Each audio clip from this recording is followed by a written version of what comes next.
Smáþarmarnir taka í raun við af maganum í meltingunni. Maturinn kemur inn munninn er bútaður niður þar, gengjum honum niður vélinda niður í maga. Þar blandast magasamin við sem byrjar að brjóta niður í skeifugörnina sem er fyrsti hlutin á smáþörmunum. Þar blandast brissafinn við og gallið. Þar eru lífhvatar sem að leysa matinn upp og brjóta niður í smærri einingar, því að tilgangurinn með þessu öllu saman er í raun og veru að brjóta matinn niður í smáar einingar þannig að það komist út í blóðið, og það gerist einmitt í smáþörmunum.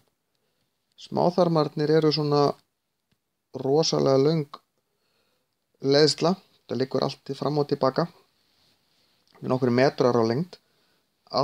Öll meltingafærin geta verið 7 metrar í venjulegum manni, en þarna eru fínir vöðvar, þunnir vöðvar utan sem ýta gumsinu alltaf áfram, og hægt og rólega þá leggur þetta hérna niður, en allan tíman er þetta að renna hérna eftir veggjunum, og veggirnir innan á smáþörmunum er allir svona pínulitlar tótur sem eru kallar þarmatótur eða örtótur.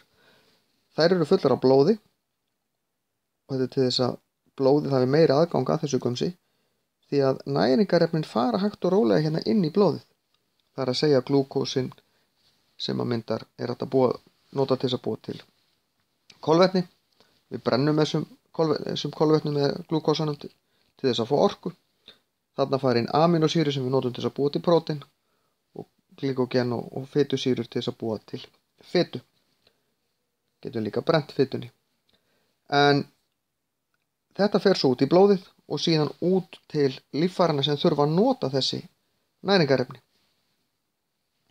Svona fer þetta hægt og rólega hérna niður þangað til þetta kemur út inn í botnlangann sem er fyrsti hlutin af ristlinum.